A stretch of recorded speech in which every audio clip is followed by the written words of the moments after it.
have to leave for work in half an hour, thus why I'm not wearing any makeup and I'm still in my PJ top.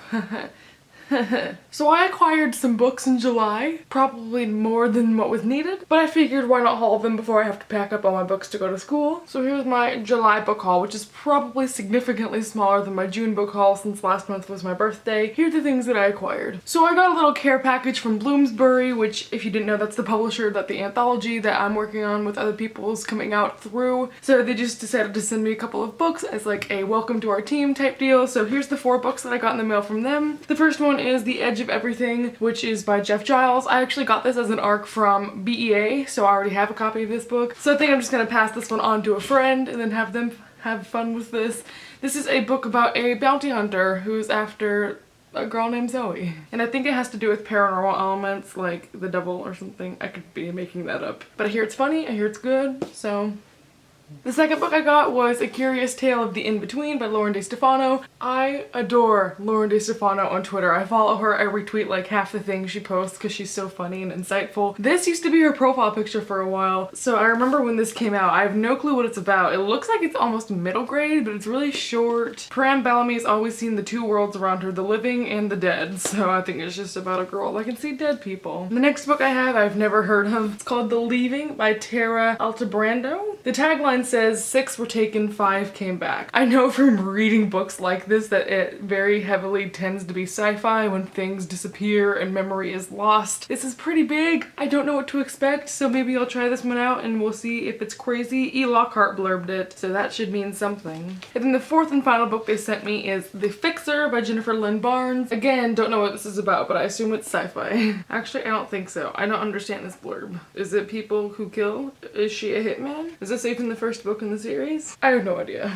But thank you, Bloomsbury, for sending me those books. Next is another ARC that I got from Entangled Teen. This one's called The Replacement Crush by Lisa Brown Roberts. All I know is that this one's about a blogger, and it's just a contemporary book about this girl who has a crush and a guy and boy problems, and she has a blog, and it's just like hashtag relatable. I'm not very much into contemporary anymore, so I don't see myself ever reading this. And then here's where most of the damage was done this month. I went to Barnes & Noble with some of my coworkers and went crazy. Usually when I go to Barnes & Noble, I'm very subdued. I don't like buying things full price, but this day there was just too much instant gratification that was needed. There were too many books with bargain price stickers on them, so I went crazy. I think I spent like $70 in one day. Oh my god. First thing I got is a book I already own. Anthem by Ayn Rand. I adored this novella when I read it for school, and I've never seen a cover this great. Hold on, I have to take off this sticker because there's a person underneath there and we need to talk about it. I've never seen this in a cover other than the one that it always comes in, which is not that cute, and so I knew I had to get it. Could I have bought a paperback on Amazon for the same price as this hardback book I've already read? Yeah. Did I need this one? Yeah. If you haven't read Anthem, it's so good. It's a dystopian book about a society where everyone is a group. It's told in first person, but since they have this group mentality, the main character has to refer to themselves as we instead of I, and it's very interesting. It's about this guy who just wants to be innovative and be an individual, but he's stuck in the society that like encourages that group mindset. It's just so good. Highly recommend it. Love this cover. You can find it at Barnes & Noble. The next book I got is one that's been on my wish list for a while, and this is Men Explain Things to Me by Rebecca Solnit. This is a book about feminism. But whenever I would ask for feminism recommendations, this is one that would commonly come up, so it's just been on my radar for a while, and I finally just grabbed it. I got one other feminism book while I was there. This is Full Frontal Feminism by Jessica Valenti. I've been searching for this one for a while as well. Again, this is another feminism book. I hope it just reaffirms my beliefs, solidifies them in my mind. I just love girl power, so I'm digging this already. I read the foreword that was in this, and it was talking about this new edition of the book, and she was like, the previous edition had a white girl smiling on the cover, and she was talking about how like that was not an accurate representation of feminism because feminism is for all women, not just white women who want equality. So I just love the approach it's taking already just in the first chapter. I can already tell this is going to be good as far as intersectional feminism. The next book I got is also for social justice, all about those topics. This is Citizen, an American Lyric by Claudia Rankin? The way I heard about this is because there was a photo that went viral of a woman reading a book in the middle of this like explosive Trump rally, and people were getting mad at her for it and giving her weird looks, and this was the book she was reading. This is obviously a commentary on Black America. This is considered poetry, and it has just verse as well as pictures. If you can see any of the pictures.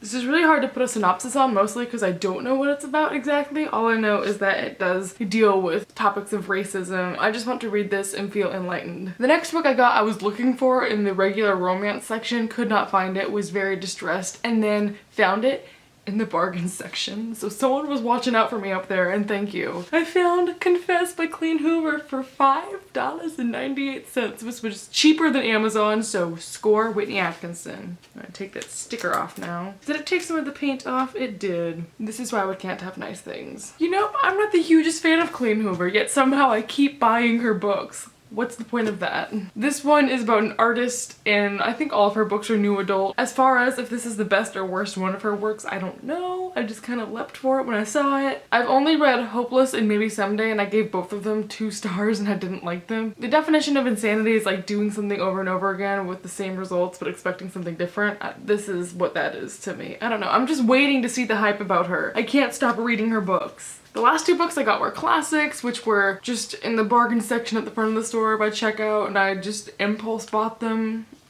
This first one I actually had a while ago, got rid of it, and now I'm like, why did I get rid of that? So I bought it in a newer and prettier edition, which is Les Miserables. This is a very famously huge book, and obviously there's the musical that's about it that I'm in love with. The font in this is tiny, so Jesus take the wheel. I bought this a while ago, back when I first started getting into the musical, but then I was in high school then. I realized one day I'm never gonna read this, so I got rid of it. I've revised that answer to be, I want to read this eventually, so I'm gonna get it and I'll just have this on my shelf and it'll be fine. Because it is pretty. I just don't know when I'll be able to dole out the time to read a 900-page book with like size 8 font. But this is only $8 for this massive edition, so obviously. Okay, and the last book I got at Barnes & Noble was Paradise Lost by Milton. This is a book that was heavily referenced in my English class last semester because apparently my English professor just thought it was the most important piece of literature ever. He kept referencing Satan like every single day. So his continual references to this always made me interested in it, and whenever I saw this one with like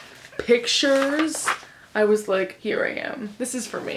It's like the Odyssey. I had the Odyssey on my shelf because I do want to reread that eventually. I just don't know when I'm gonna be able to have the time to go through these, like give them the love they need, especially because I bought this and then tried to read the first page and I was like, oh. But I do think as an English major, it's just one of those classic books that I think is always going to be relevant to know about. And also the way my professor talked about it felt very interesting. So hopefully coming from that perspective, I'll be able to enjoy it, and yeah. And then I got 2 late birthday presents this month. This first one is from Christina, who had recommended this book to me and then found it on my wish list and got it for me, so this is White Like Me by Tim Wise. This is a book about white privilege. I was telling her the other week how I was struggling with that and I didn't know how to approach it, so I went to her for help.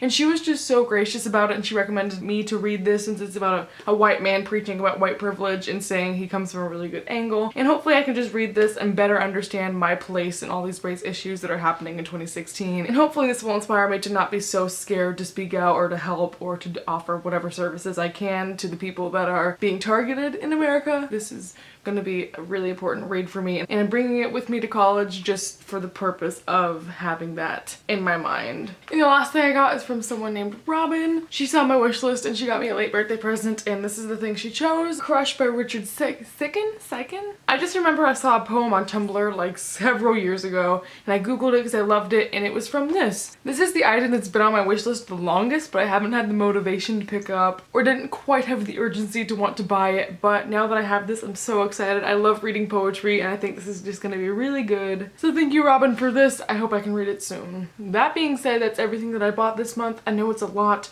A lot of these are just probably gonna sit on my shelf for a while, but isn't that the point? Thank you to anyone or any publishers that sent me books. I hope you all enjoyed this video, and I will see you next time. Goodbye.